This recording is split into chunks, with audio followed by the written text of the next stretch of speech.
नमस्कार साथियों, दशहरा की हार्दिक बधाई एवं शुभकामनाएं। आज 2 अक्टूबर है। दशहरा के शुभ अवसर पे मैं उम्मीद करता हूं कि माँ दुर्गा आप सभी के परिवारजनों के जीवन में खुशियां लाएंगी। और साथ ही आज राष्ट्रपिता महात्मा गांधी जी का जन्म दिवस है और पूर्व प्रधानमंत्री लाल बहादुर शास्त्री जी का, तो दोनों महापुरुषों को भी मैं नमन करता हूं। साथ ही साथ हम लोग आज इस बात पर चर्चा करेंगे कि आज 2 अक्टूबर है, तो हम लोगों के पास आचार संहिता लगने में 4 से 5 दिनों का वक्त ही शेष बचा हुआ है। तो हम लोगों को क्या क्या चीज़ें प्राप्त हुई और जो बच गई हैं उसकी स्थिति क्या है, वो कैसे प्राप्त हो सकती है। तो सबसे पहले हम देखेंगे कि कल 3 अक्टूबर है और मुख्यमंत्री जी के द्वारा एक कैबिनेट की मीटिंग ली जा रही है। तो मुख्यमंत्री जी से हम सभी शिक्षक अनुरोध करेंगे कि काफ़ी वक्त गुजर गया और शिक्षकों की वेतन वृद्धि के संबंध में अभी तक कोई फैसला नहीं हुआ है। एक कमेटी भी बनाई गई थी मुख्यमंत्री जी के द्वारा, लेकिन उस कमेटी में वरीयता के मसले को लेकर अभी मामला फंस गया है। तो अभी फ़िलहाल वो कमेटी ठंडे अवस्थे में जाती हुई नज़र आ रही है। सुनने में आया है कि उसका नेक्स्ट बैठक जो है वो 10 अक्टूबर को है। तो 10 अक्टूबर से पहले तो आचार संहिता लग गया रहेगा। तो देखते हैं अब कमेटी वो एक समेकित रूप में कब रिपोर्ट सौंपती है। लेकिन फ़िलहाल कैबिनेट में, कल के होने वाले कैबिनेट में मुख्यमंत्री जी से मेरा अनुरोध है कि आप शिक्षकों की वेतन वृद्धि को लेकर घोषणा करें। और ऐसा सुनने में आ रहा था कि उससे पहले, और हम लोग देखते भी हैं कि मुख्यमंत्री जी जब भी कुछ बड़ा करते हैं तो पहले अपने ट्विटर हैंडल से उसका ऐलान करते हैं। सभी शिक्षक पिछले 2 दिनों से आपके ट्विटर हैंडल की तरफ अपनी आंखें गड़ाए हुए हैं, लेकिन उनको अभी तक निराशा ही मिला है मुख्यमंत्री जी। तो कृपया बिहार के शिक्षकों और विद्यालय अध्यापकों के लिए 7वें वेतनमान का घोषणा आप करें। हम लोग समझिए कि आजीवन आपके इस कृत्य को कभी भूल नहीं पाएंगे। 20 वर्षों में आपने बिहार को सब कुछ दिया है, बिहार के शिक्षकों को भी सब कुछ आपने ही दिया है। तो हमें कृपया करके सम्मानजनक वेतन भी दे दीजिए महोदय, ताकि समाज में हमारा सम्मान पुनर्स्थापित हो सके। अभी आप देख सकते हैं कि जो बीपीएससी टीआरई 1 और 2-3 की जो सैलरी है प्राइमरी के शिक्षकों की, वो बेसिक पे 25,000 है। तो इतना कम वेतन जो है एक राज्यकर्मी के रूप में चपरासी को भी प्राप्त नहीं होता है। लेवल 4 की जो सैलरी है वो भी 25,500 है। तो इतने कम वेतन में शिक्षकों का जीवन निर्वाह अत्यंत कठिन हो गया है। और आए दिन अपने जो मूलभूत भत्ते हैं, हमें जो प्राप्त होते हैं सरकार से, जो सुविधाएं प्राप्त होनी चाहिए, उसमें भी हमें दिक्कतों का सामना करना पड़ता है। बढ़ा हुआ महंगाई भत्ता हमें प्राप्त नहीं हो पा रहा है। अभी तक 50% ही विद्यालय अध्यापकों को महंगाई भत्ता मिलता है। ये कितनी बड़ी फेल्योर है प्रशासनिक स्तर पे, आप अगर इसको मानिए तो। इसको का कोई आवाज़ भी नहीं उठाता है। ये सारे मुद्दे जब कुछ शिक्षक नेता उठाते भी हैं सरकार के समक्ष, तो अंतिम पायदान पे होती हैं, इन मुद्दों को रखा जाता है। तो आप ध्यान दीजिए महोदय नीतीश सर कि कृपया करके शिक्षकों को 7वें वेतनमान का लाभ दे दीजिए, ताकि हमारा वेतन सुदृढ़ होकर हमें मिल सके। जो हमारा हक है, जो मेहनत का पैसा है, वो भी प्राप्त नहीं हो रहा है। 50% अन्य शिक्षकों को मिल रहा है महंगाई भत्ता, लेकिन 50% ही 55% मिल रहा है, लेकिन हमें 50% ही मिल रहा है अभी तक। वो 5% जो एरियर है वो कब मिलेगा और कब से 55% मिलेगा, इसकी कोई जानकारी नहीं है। जबकि आज ही केंद्र सरकार ने 58% कर दिया है महंगाई भत्ता बढ़ाकर। तो इसकी संभावना है कि कल कैबिनेट बैठक में मुख्यमंत्री जी भी 58% बिहार के कर्मचारियों के लिए महंगाई भत्ता को बढ़ाने का ऐलान करेंगे।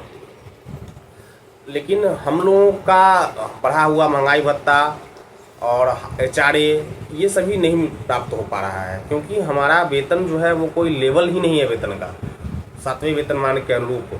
तो इस कारण एचआरए में सपोर्ट ही नहीं करता है। तो कृपया आप 7वां वेतनमान दे दीजिए मुख्यमंत्री जी। हम लोग कभी नहीं भूलेंगे आपके इस एहसान को, और एहसान से अधिक कहेंगे कि ये सम्मान जो आप हमें देंगे, सम्मान कभी नहीं भूलेंगे। क्योंकि शिक्षक जो है वो सम्मान का भूखा होता है। सम्मान उसे उचित सैलरी देकर और समाज में उनकी प्रतिष्ठा को पुनर्स्थापित करके ही आप दे सकते हैं मुख्यमंत्री जी। तभी विद्यालय में जो है गुणवत्तापूर्ण शिक्षा वो पुनः स्थापित हो पाएगा और बिहार अपने स्वर्णिम कालों की दिशा में बढ़ पाएगा। तो कृपया करके मुख्यमंत्री जी से अनुरोध है कि आज 2 तारीख है, अब अगले 3 से 4 दिनों में बिहार के शिक्षकों के लिए कुछ बेहतर कर दीजिए। आपने सबको दिया है, हर कर्मी को दिया है, मतलब चर्चा करना संभव नहीं है कि 1-2 नहीं, सबको आपने दे दिया, सिर्फ शिक्षक ही वंचित हैं। सबकी वेतन बढ़ी है, सबको कुछ न कुछ भत्ते बढ़े हैं, पैसे बढ़े हैं, लेकिन शिक्षक अभी भी आपकी राह देख रहे हैं। तो कृपया करके 7वें वेतनमान से हमें लाभान्वित करें, और ताकि हम लोग का पारिवारिक जो है आर्थिक ढांचा जो है वो सुदृढ़ हो सके। और बिहार के अलग अलग कोनों में हम लोग पढ़ा रहे हैं, अपने घर से सैकड़ों किलोमीटर दूर पर पदस्थापित हैं, और इतने कम वेतन में नदी नाला और पहाड़ पठार पार भी आपने नियुक्ति की है।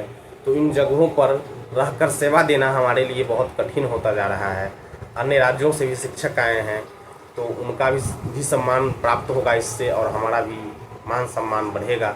अच्छी वेतन होने से बिहार से बाहर भी बिहार के शिक्षकों को लेकर जो धारणा बनी हुई है वो बदलेगी कि वहाँ पे जो ये सेवा है शिक्षक का, उसको कितना महत्वपूर्ण स्थान सरकार दे रही है अच्छा वेतन दे करके। साथ ही साथ अभी ट्रांसफ़र को लेकर करीब करीब समझिए कि 1,30,35,000 ट्रांसफ़र संपन्न हुआ। 2 अधिकारी एसीएस महोदय इस बीच बदले, लेकिन आप देखिए तो 1,90,000 आवेदन गिरा था ट्रांसफ़र का, उसमें से 10,000 लगभग आवेदन कैंसिल हुए थे अप्रॉक्स। तो 1,80,000 शिक्षक को ट्रांसफ़र चाहिए था। म्यूचुअल ट्रांसफ़र जो हुआ है उसको जोड़ के 1,35,000 हम लोग कह रहे हैं कि हुआ है ट्रांसफ़र। 1,35,000 में से म्यूचुअल में बहुत सारे ऐसे लोगों को भी ट्रांसफ़र मिला जो पूर्व से आवेदक नहीं थे। तो कुल मिला के भी 50,000 शिक्षक लगभग अभी ट्रांसफ़र से वंचित हैं अभी तक, जिसमें से 40,000 प्लस तो अंतर जिला वाले शिक्षक साथी हैं, जिसमें से 24,600 का जिला आवंटन हो गया और 17,000 लोग वंचित रह गए। उनसे दोबारा 3 जिले का फॉर्म भरवाया, लेकिन दोबारा 3 जिले का फॉर्म भरने के बाद अभी तक उनका जिला आवंटन नहीं हो पाया है, उससे वो वंचित हैं। और 24,000 शिक्षक साथी जिनका जिला आवंटन है वो विद्यालय आवंटन की राह देख रहे हैं। उनके लिए अलग अलग तरह की खबरें आती रहती हैं। कुछ हम लोगों को भी जानकारी हुआ था तो हम लोगों ने बताया था उसको लेकर, लेकिन वस्तु स्थिति जो है पिछले कुछ दिनों से अभी तक सभी कार्यालय बंद है। मैं शिक्षकों को कहना चाहूँगा कि सारे कार्यालय बंद हैं, और ऐसा कहीं नहीं है कि अंडर टेबल काम चल रहा है, इसकी कोई पुख्ता जानकारी नहीं है। कार्यालय बंद है, और जिला आवंटन 17,000 का हो चाहे 24,600 का विद्यालय आवंटन हो, इस पर भी बहुत कुछ काम होता हुआ बिल्कुल नहीं दिख रहा है, कहीं से भी नहीं दिख रहा है।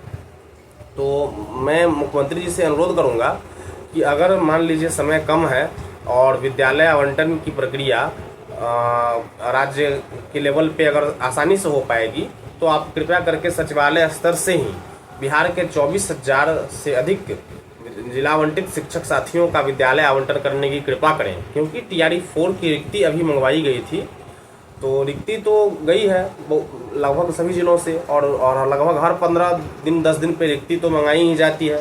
विद्यालय में जो ट्रांसफ़र के बाद की स्थिति बनी, तो रिक्ति का कैसे बदलाव आया रिक्ति में, ये भी आपने मंगवाया था। तो कृपया करके सचिवालय स्तर से ही विद्यालय आवंटन का कार्य कर दिया जाता, तो ये 24,000 से अधिक शिक्षक साथी भी ट्रांसफ़र को प्राप्त कर लेते हैं और अपने घर के नज़दीक चले जाते हैं, तो चुनाव पूरी एक बड़ा काम हो जाता।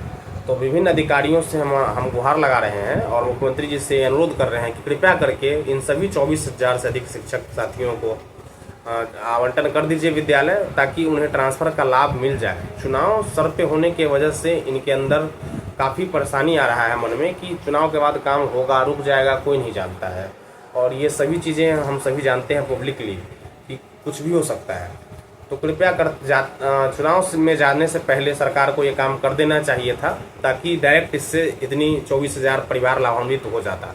24,000 शिक्षक नहीं है, 24,000 परिवार हैं। और साथ ही साथ 17,000 शिक्षक साथी जिनको आपने तो जिला ही नहीं आवंटन किया, जबकि वहाँ पर रिक्ति थी, और उन रिक्ति में किसी दूसरे राज्य या किसी दूसरे अलग अलग जिलों के लोगों का हुआ, तो आप वैसे 17,000 शिक्षक साथी में से जितने लोगों ने फॉर्म भर दिया है दोबारा 3 जिले का, समझिए कि इतनी उदार नीति नहीं थी, लेकिन फिर भी मजबूरी में लोग अपना रहे हैं, तो कृपया उनके बातों का भी मान रखें। और 17,000 जो शिक्षक साथी हैं उनका भी जिला अलॉट आप अगले 2-3 दिनों में कर दें हर हाल में, ऐसा सभी 17,000 शिक्षक साथी उम्मीद कर रहे हैं।